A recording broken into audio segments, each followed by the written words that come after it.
मेरे प्यारे देशवासियों, नमस्कार।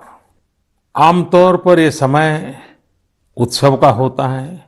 जगह जगह मेले लगते हैं, धार्मिक पूजा पाठ होते हैं। कोरोना के इस संकट काल में लोगों में उमंग तो है, उत्साह भी है, लेकिन हम सबको मन को छू जाए वैसा अनुशासन भी है। बहुतेक रूप में देखा जाए तो नागरिकों में दायित्व का एहसास भी है।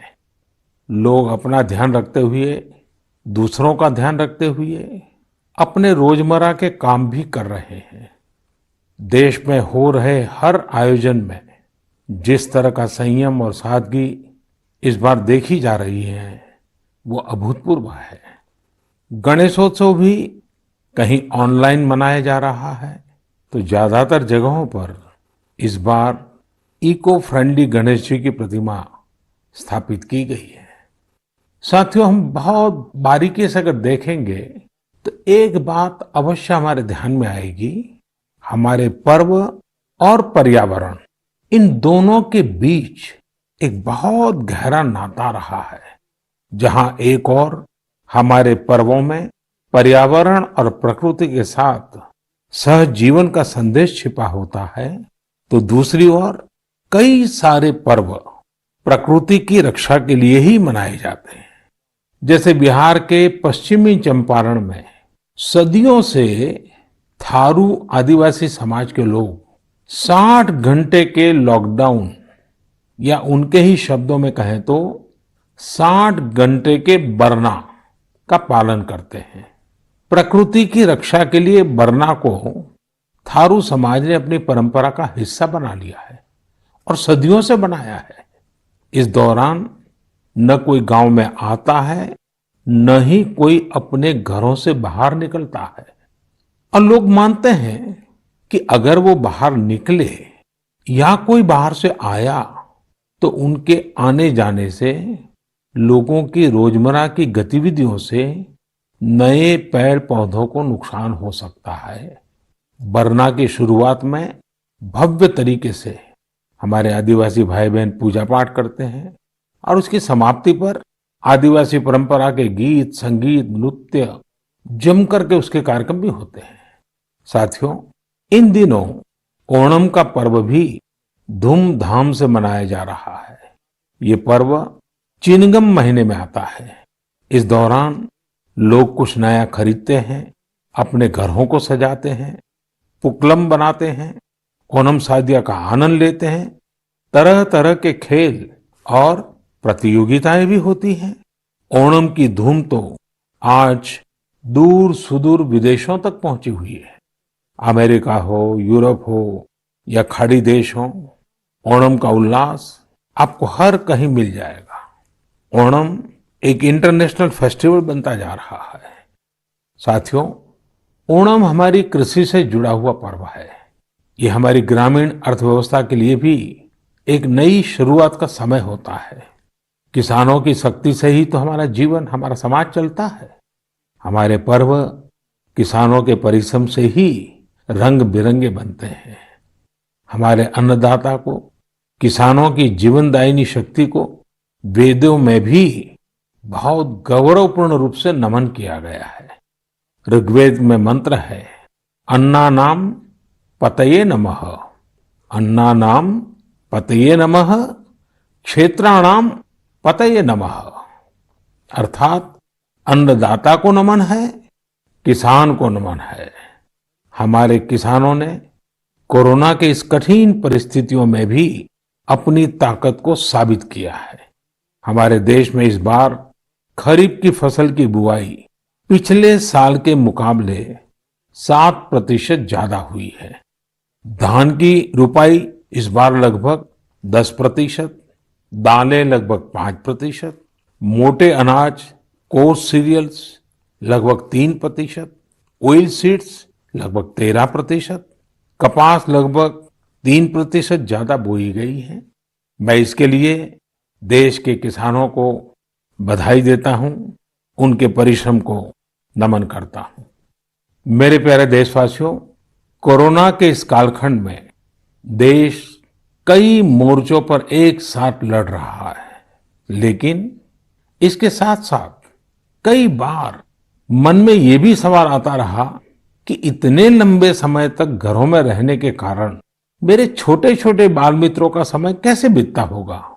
और इसी से मैंने गांधीनगर की चिल्ड्रन यूनिवर्सिटी, जो दुनिया में एक अलग तरह का प्रयोग है, भारत सरकार के महिला और बाल विकास मंत्रालय, शिक्षा मंत्रालय, सूक्ष्म लघु और मध्यम उद्योग मंत्रालय, इन सभी के साथ मिलकर हम बच्चों के लिए क्या कर सकते हैं, इस पर मंथन किया, चिंतन किया।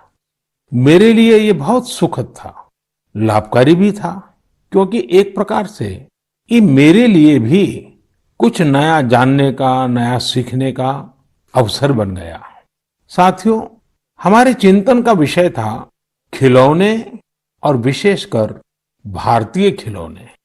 हमने इस बात पर मंथन किया कि भारत के बच्चों को नए नए टॉयज कैसे मिले, भारत टॉय प्रोडक्शन का बहुत बड़ा हब कैसे बने। वैसे मैं मन की बात सुन रहे बच्चों के माता पिता से क्षमा मांगता हूं, क्योंकि हो सकता है उन्हें अब ये मन की बात सुनने के बाद खिलौनों की नई नई डिमांड सुनने का शायद एक नया काम सामने आ जाएगा। साथियों, खिलौने जहां एक्टिविटी को बढ़ाने वाले होते हैं, तो खिलौने हमारी आकांक्षाओं को भी उड़ान देते हैं। खिलौने केवल मन ही नहीं बहलाते, खिलौने मन बनाते भी हैं और मकसद गढ़ते भी हैं। मैंने कहीं पढ़ा कि खिलौनों के संबंध में गुरुदेव रविंद्रनाथ टैगोर ने कहा था कि बेस्ट टॉय वो होता है जो इनकम्प्लीट हो, ऐसा खिलौना जो अधूरा हो और बच्चे मिलकर खेल खेल में उसे पूरा करें।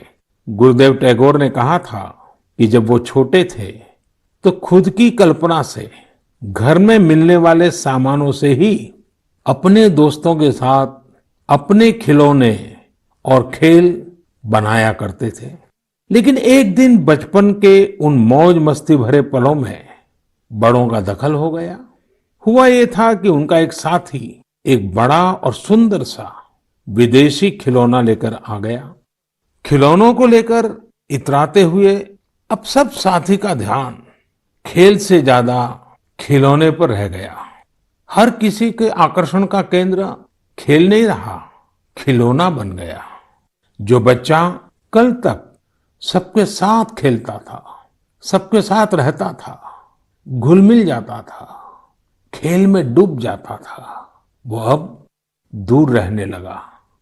एक तरह से बाकी बच्चों से भेद का भाव उसके मन में बैठ गया। महंगे खिलौने में बनाने के लिए भी कुछ नहीं था, सीखने के लिए भी कुछ नहीं था, यानी कि एक आकर्षक खिलौने ने एक उत्कृष्ट बच्चे को कहीं दबा दिया, छिपा दिया, मुरझा दिया। इस खिलौने ने धन का, संपत्ति का, जरा बड़प्पन का प्रदर्शन कर लिया, लेकिन उस बच्चे की क्रिएटिव स्पिरिट को बढ़ने और संवरने से रोक दिया।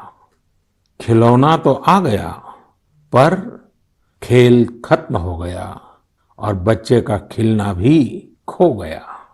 इसलिए गुरुदेव कहते थे कि खिलौने ऐसे होने चाहिए जो बच्चे के बचपन को बाहर लाएं, उसकी क्रिएटिविटी को सामने लाएं। बच्चों के जीवन के अलग अलग पहलू पर खिलौनों का जो प्रभाव है, इस पर राष्ट्रीय शिक्षा नीति में भी बहुत ध्यान दिया गया है। खेल खेल में सीखना, खिलौने बनाना सीखना, खिलौने जहां बनते हैं वहां की विजिट करना, इन सबको करिकुलम का हिस्सा बनाया गया है।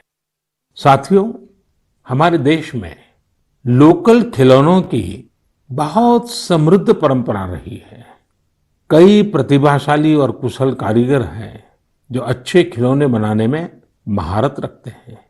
भारत के कुछ क्षेत्र टॉय क्लस्टर्स यानी खिलौने के केंद्र के रूप में भी विकसित हो रहे हैं, जैसे कर्नाटक के रामनगरम में चन्नापटना, आंध्र प्रदेश के कृष्णा में कोंडापल्ली, तमिलनाडु में तंजौर, असम में धुबरी, उत्तर प्रदेश का वाराणसी, कई ऐसे स्थान हैं, कई नाम गिना सकते हैं।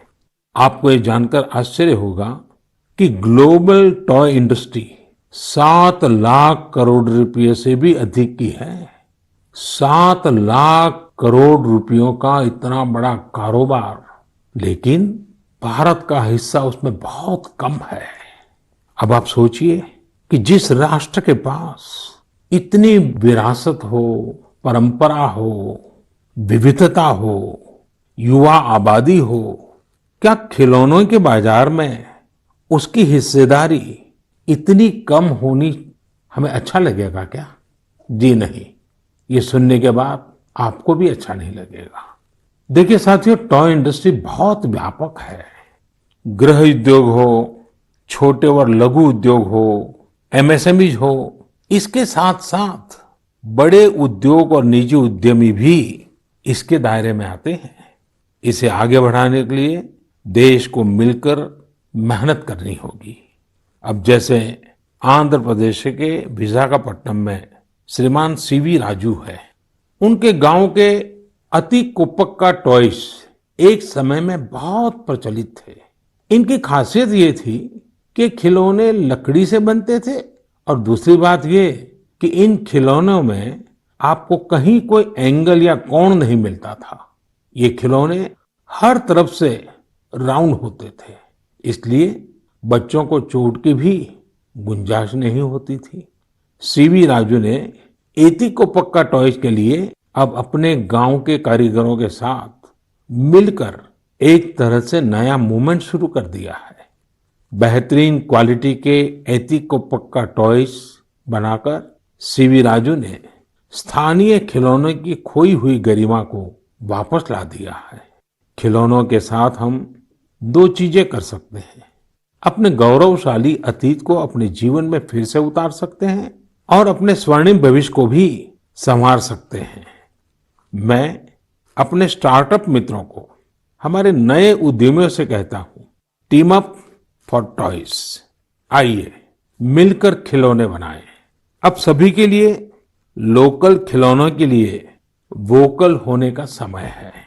आइए हम अपने युवाओं के लिए कुछ नए प्रकार के अच्छी क्वालिटी वाले खिलौने बनाते हैं। खिलौना वो हो जिसकी मौजूदगी में बचपन खिले भी, खिलखिलाए भी। हम ऐसे खिलौने बनाएं जो पर्यावरण के भी अनुकूल हो। साथियों, इसी तरह अब कंप्यूटर और स्मार्टफोन के इस जमाने में कंप्यूटर गेम्स का भी बहुत ट्रेंड है। ये गेम्स बच्चे भी खेलते हैं, बड़े भी खेलते हैं, लेकिन इनमें भी जितने गेम्स होते हैं उनकी थीम्स भी अधिकतर बाहर की ही होती है। हमारे देश में इतने आइडियाज हैं, इतने कंसेप्ट्स हैं, बहुत समृद्ध हमारा इतिहास रहा है कि हाँ, हम उन पर गेम्स बना सकते हैं। मैं देश के युवा टैलेंट से कहता हूं, आप भारत में भी गेम्स बनाइए और भारत के भी गेम्स बनाइए। कहा भी जाता है, लेट द गेम्स बिगिन। तो चलो